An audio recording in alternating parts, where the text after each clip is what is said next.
Hey, what's up you beautiful feckers, how you all doing? So what exactly is Dauntless and what can you expect from it when it finally gets released? Now, I'm going to try and give you all of the basic information needed for you to decide whether this will be the game for you or not, based off of questions I've gotten on my previous Dauntless videos. So Dauntless will be a free-to-play action RPG on PC where you get to group up with friends, forge powerful armor and weapons, and then head off into the wild of the Shattered Isles and hunt down these huge behemoths that are causing havoc.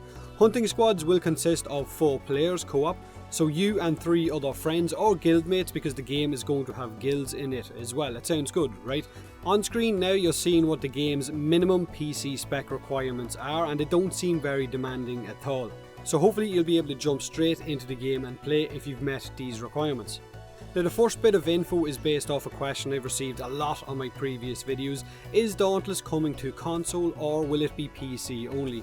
Dauntless as of right now is PC only, but it is still in the early technical alpha testing phase on NA servers on PC, so us in Europe still can't get into it either, and as I said, it's currently PC only, but the developers haven't ruled out porting the game to console eventually. A bit maybe like Warframe, I guess. When Warframe first came out, it was strictly PC only for about the first year before it eventually made its way onto PC. So I'd assume that if Dauntless became popular enough, then it would also make an appearance on console. So if you're on console, fingers crossed.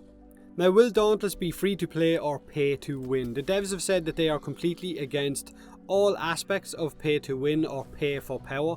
They want Dauntless to be about skill, so they want you to earn your items and not buy them off someone else or off a store or a market, which sounds absolutely great. Now, as far as microtransactions or what we can expect to see in Dauntless, I'm guessing maybe experience boosters and resource boosters, or maybe even cosmetics of some degree, but we won't know until the game actually launches. They have mentioned boosters in the past, which is something that some of the Monster Hunter fanbase weren't too happy with. The possibility of your booster stacking with another player's booster isn't exactly great. If they haven't changed this already, maybe they have. It could lead to booster only groups being formed, and if you don't have a booster, then these groups won't want anything to do with you. So a little bit of, I guess, elitism, not really boosterism, if that's such a fucking thing. But the developers have said that they're going to monitor this closely and maybe change it if they need to. Maybe they've changed it already if you're in the technical alpha, then if they have, ignore that little bit I've just went over.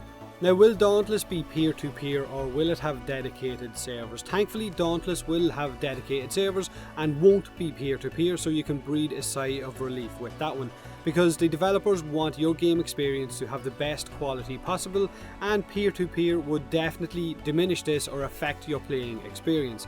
Imagine a host migration or lagging out during a behemoth fight just as you're searching for specific items to finish a piece of armor or a certain upgrade. I mean, we get enough of those looping host migrations in Warframe, and at times it can be downright unplayable. So dedicated servers on a free-to-play game is a great addition. They've also said that once you group up and leave the town hub, which is Ramsgate, then moving from island to island as you hunt these behemoths will be seamless, and there won't be loading times in between each of the floating islands. So again, there's going to be no waiting times while out on a hunt, so that's a good thing. Will there be trading in Dauntless? Will we be able to trade items among ourselves? The answer to this is simply no, which at first when I heard this I thought, I'm not entirely sure I like this, but following their thought process on the aspect of pay to win, it kind of makes total sense. They want, as they've already said, all of us to have earned our victories or earned the armor that you're wearing or your armor upgrades and so on, and not just trade them or straight up buy them. If we could bypass the actual hunting phase and just trade all of the gear with other players, then the game might lose its appeal very quickly.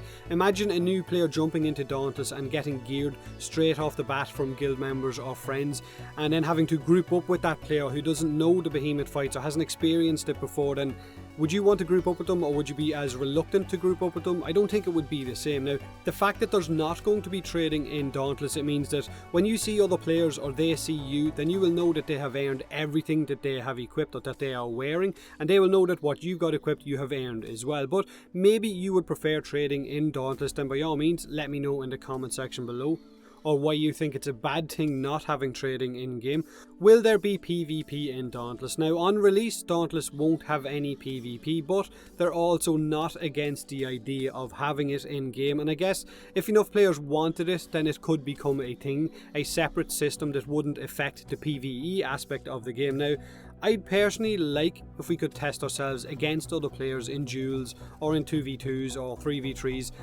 It might just add another aspect to the game or give us a larger community of players. But again, let me know what you think, whether you're against PvP or for it, whether you think it would affect the PvE side of the game or maybe bring in a toxic element to the community. By all means, let me know in the comment section as well. Now, will there be other wildlife for us to hunt while we're out hunting for these behemoths? The answer to that is yes, plain and simple. While out hunting for the larger behemoths, there will also be smaller wildlife for us to be wary of and hunt for resources. There's also going to be resource nodes for us to gather as well to help us with our crafting. Now, the footage being shown in most of these Dauntless videos you're seeing around YouTube right now is of videos that are pretty much stripped down to just show the behemoth fight and not show any of the other wildlife or even some of the resource nodes either, because the game is still in very early alpha. Another question I get a lot of in my previous videos is, are we going to be able to target body parts of these behemoths? And the answer is yes. There may be a resource that you're going to need to craft something. Also, destroying a body part or chopping off a limb or a horn or whatever from the behemoth can also drastically change the flow of battle. The behemoth will of course then change its pattern, so you're going to have to get used to that as well, or maybe it could get enraged. So fun times ahead. Each fight might be different. Now, the developers have also said that the classes in Dauntless will revolve around your weapons and their abilities, their strengths and their weaknesses. So the character models don't seem to be important at all, and you'll just pick one for the visuals or whichever you prefer the look of. Switching weapons will of course change your playstyle and allow you to switch it up for each hunt. So right now groups consist of 4 players, but personally I'd love if way down the road, when the game's been out for a good while, if we could eventually maybe make larger groups for hunting much larger behemoths, maybe 8-man squads for harder bosses with better loot, kind of like mini raids. And I know I'm jumping the gun because the game isn't even out yet, but it would be a really nice feature to eventually look at. But that's maybe just a Warcraft nut in me. I like larger kind of raid groups. Right now I'd be happy, probably like a lot of you guys, if I could just get into the game and actually get hands on it and play it and see what it's actually like. Now, in one of the recent Dauntless trailers shown on PC Gamer's YouTube channel, which of course is linked in the description of this video, we got to see a small bit of footage of the Chainblades finally in action, as well as a new variant of a behemoth set on a snowy island, and the combat looked a lot faster than what it did in previous footage, so the game seems to be coming along nicely. Now, some of the weapon sounds and behemoth sounds could do with having a bit more punch to them or sound a bit more kind of ferocious with regards to behemoths anyway, but again, it's still in alpha, so I'll hold my judgment until I finally get hands on with the game. So that's pretty much everything, I think. Let me know if there's anything I've left out. If there's any questions you still have for the game, then leave them in the comment section as well. Like I said at the start of this video, the game's not even out of alpha yet, so I'm just trying to keep you guys informed, or as informed as I possibly can, and let you decide whether this will be one of the games for you this year or not. It is scheduled for release in late 2017, so let me know if you're interested in Dauntless as well. Don't forget to hit that like button if you enjoyed the video, subscribe for more Dauntless, and as always, thanks very much for watching.